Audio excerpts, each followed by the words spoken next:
Oh, God. Trudy! Trudy! Hey! Stop it! Oh, God. Trudy! Get away from her. She's probably trying to help, guys. Don't give Trudy a hard time. Although I don't know what the... All right, let me get in here. I don't want Trudy to bite me. It's okay, Trudy. Just wait. Actually, I'm probably better off helping her get out from the other side. Here. Oh, man, Hero's out. Whatever. My boy Hero.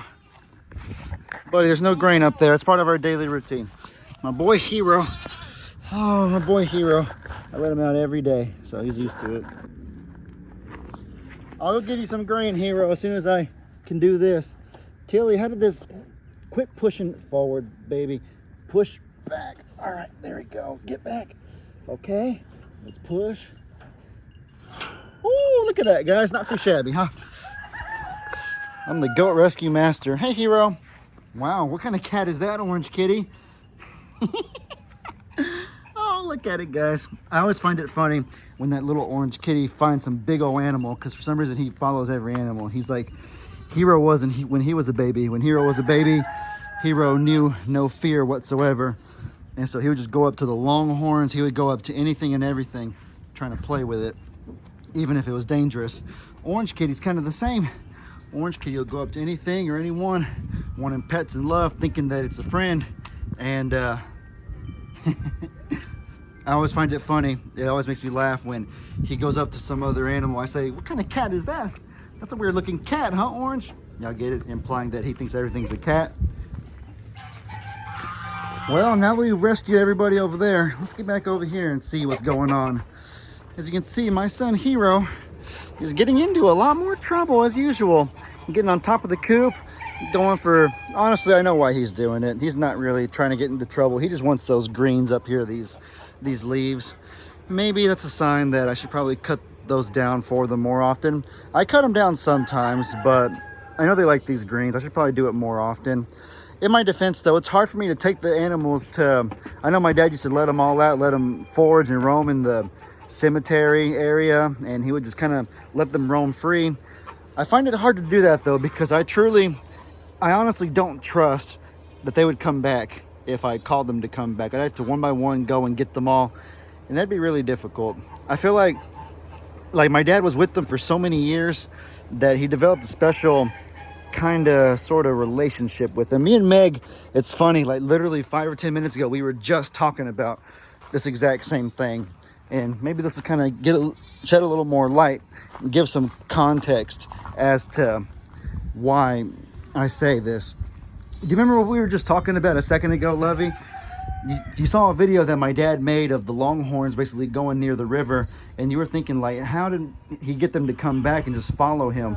And basically you said, like, if I was an animal and I had all this food, I wouldn't follow my owner back, not until I was done eating at least. I didn't even use that example. I used the example of our cats. If I stood at the door with a churro tree and who they love to follow around, stood at the other end, like, but in their eyesight, they'd go for the food. They would go for, yeah. And so my best explanation, my best guess is that the longhorns just have my dad rather has a really unique and special relationship with the longhorns to where they follow him no matter what. They'll even abandon their food to follow him. And that's kind of like me with certain animals. I know with Cake, my kitty from my mom's house, and with a few other, like Chia and stuff like that. Chia many times has left her food to come follow me. And so, hey Chia, little sweet doggy. Look at you, you're wagging your little tail. What a good dog. Looks so clean and nice and sweet. But yeah, there's certain animals that you develop a deep enough bond with over many, many years. And it gets to the point to where you can trust them to be anywhere, in any situation. And you know that they'll follow you whenever you call them immediately. They won't hesitate. Oh! They won't hesitate. They won't, be lazy. They won't get themselves into trouble. They won't second guess. They'll simply just obey and they'll follow you. And so I don't feel like I have that kind of relationship with the goats. Don't get me wrong. These goats, they love me to death. We love them to death too. It's kind of a tongue twister. They know I'm good for pets. They know that I feed them. They know that I'm nice and I'm friendly. I fill their water. And Meg does all the same things. Meg gives them snackies. They know that we're sweet and that we're friendly. but I just don't know that they see me as like their sole master, or even like their master in general, kind of a thing, to where if I just let them all roam free and I asked them to come back, that they would come back. Do y'all get what I'm trying to say? It takes a really, really deep, special, and moreover, a really long time to build a relationship like that. And me and Meg have only been here for 4 months, and before we moved here, I was only here visiting just every so often, so I haven't had the time to build that deep of a trust and a relationship with them yet. And I'm working on it, of course. Every day I'm trying to spend time with them, show them I'm sweet. Old mama right here is sniffing my fingers. That's a good start. If you remember, she's actually touching my fingers right now. If you remember, she would never, ever even let me get close to her in the past, but now she let me get this close. She's sniffing my fingers, so that's good progress. An example that our relationship is growing, but it takes time to get to that point. And so I can only imagine just the kind of disaster that it would be if they were all out there just scattering around and wouldn't come back. And then, cars driving by and whatnot always is a scare for me as well. Just, different things. And so I intend on doing it someday eventually, but I don't want to get impatient or do something that, could potentially be dangerous or just take unnecessary risks. Because the fact of the matter is that they're doing just fine right now. They have grass, they get grain every so often. I cut down greens for them every so often. I'm going to try to do it more often going forward now because I know it's good for them. But you can tell plain as day that they're losing weight. They're getting healthier. I already made this video a few days ago about how Champ, where's Champ at? I don't even see him. Oh wait, that's him. Duh. That's Champ right there.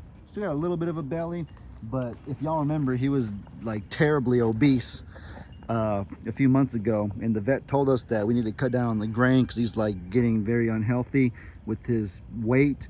And so you can notice plain as day that he has slimmed down a lot because we've been giving him a different diet, been feeding him less grain, letting them eat more greens. And I made that video a few days ago, so if you want to know more about the health regimen, the health program that we have our goats on, go watch that video from a few days ago. I titled it something like A Healthy New Change for Our Goats, something like that. But I've already talked about all that, like I said. And so, yeah, everything's good. We're doing good. And, yeah, I guess that pretty much sums it up. Hi, Lovey. No. Oh, I'm sorry, Lovey. I was going to, but then stuff started happening. I didn't have time to go to YouTube and set up live stream and stuff like that. And, different things.